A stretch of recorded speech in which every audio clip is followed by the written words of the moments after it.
You know, what is he talking about? You know, that this, what is the Ghana card? What is system? How could it be so much more valuable? I'll just give you a few reasons. And it wasn't said, you know, cavalierly. There was thinking to that statement, and I wanted people to think about it.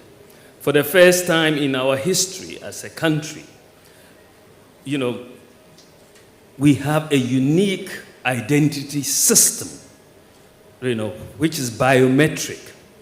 So we can uniquely identify every individual, whether they are alive or dead, right? We can uniquely identify every individual.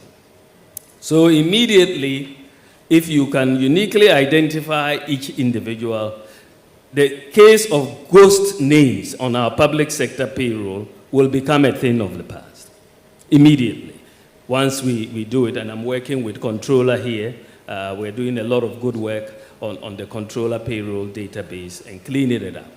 If you look at what has happened recently, National Service Scheme, we found 14,000 ghost workers, saved annually 114 million Ghana cedis to the public exchequer. From 14,000, just from one institution, National Service, 14,000 ghost workers, because we look for unique identity. Just a couple of days ago, SNIT reported finding 27,000 ghost pensioners. 27,000 ghost pensioners. And they were being paid 327 million Ghana cedis a year. Two institutions, you add a yearly savings that these discoveries have made, just in two institutions, 441 million Ghana cedis. Over 10 years, you are talking of over 4 billion Ghana cedis. This is just two institutions, and you can be sure that when we go through every institution, you will see that we will be able to eliminate all ghost workers, thanks to the Ghana card. As a result of the Ghana card, we've made it the tax identification number for everybody. When we came into office in 2017, only 4% of adults in Ghana had a tax identification number, 4%. And you can see most of those are in the formal sector. Not many who will be registered for taxes. We said, let's make the Ghana card number the tax identification number. Immediately we did that. The number of people that have tax identification numbers have suddenly gone up from 4% to 85%.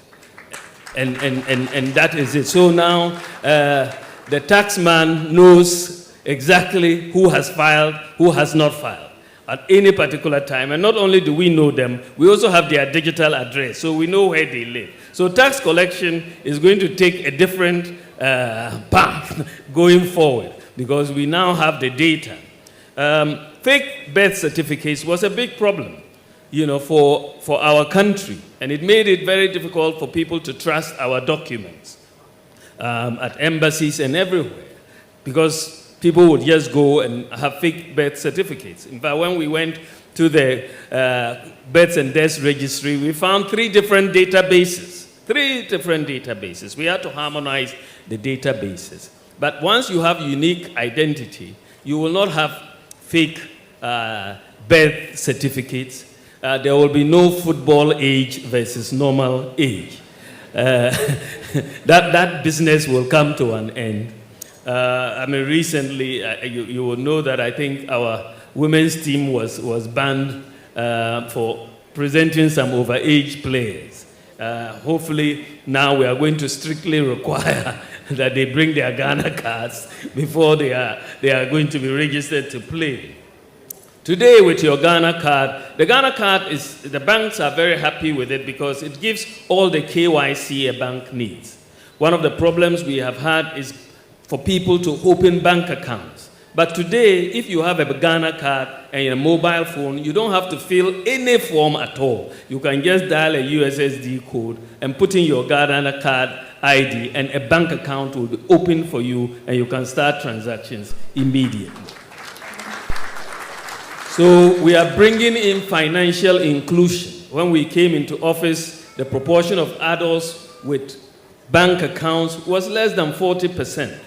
Today, because of mobile money interoperability and the Ghana card, today we have over 90% of adults either having a mobile money account which is interoperable with a bank account or a bank account itself. And that is very phenomenal.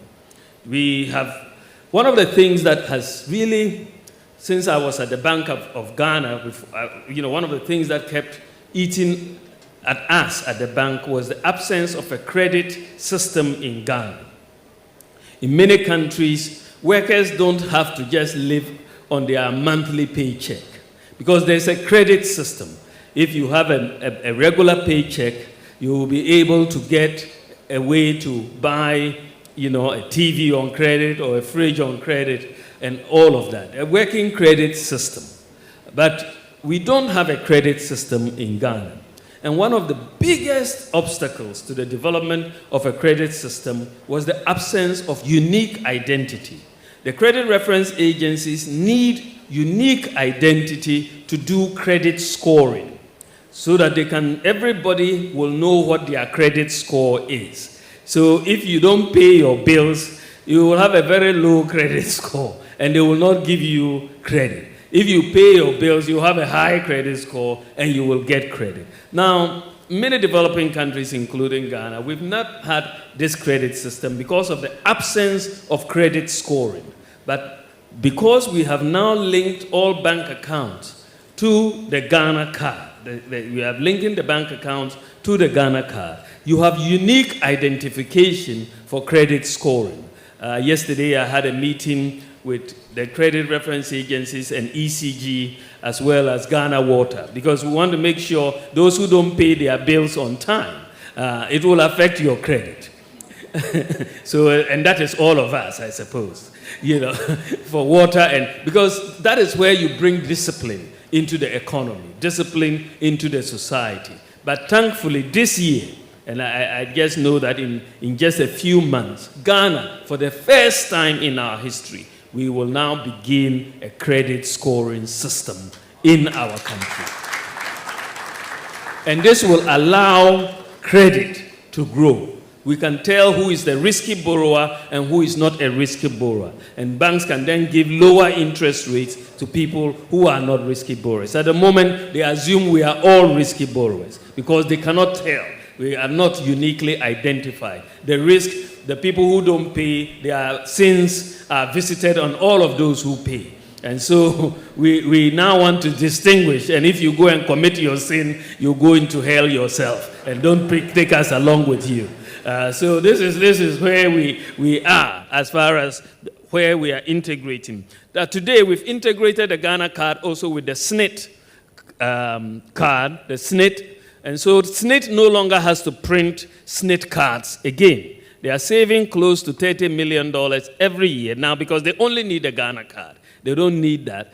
We have integrated it with the NHIS card. NHIS is not going to print separate NHIS cards again because they have the Ghana card, and the Ghana card is going to work as the number is your NHIS number, the number is your SNIT number, the number is your tax identification number, and so on. So we are integrating the databases and making a lot of savings. Some people die, and you cannot recognize who they are. They have no identification. And in those sorts of tragic cases, if they are registered on the National Identification System, they can easily be identified.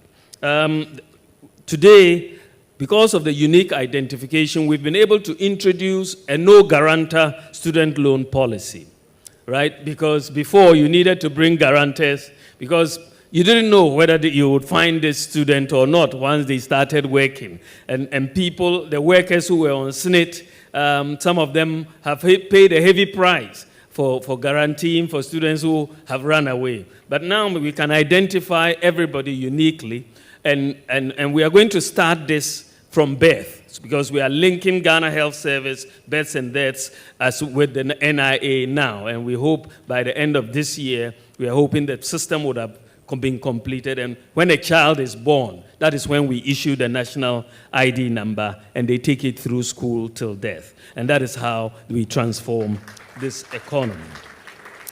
We also have done something that many, many countries have not done with the Ghana Card. We engaged ICAO, the International Civil Association organization, the headquarters in Canada, on how to make the Ghana Card a travel document. This has generated a lot of controversy because people cannot really think and see how this card can be a travel document. Well, at least we have two halves. Either you travel out or you travel in.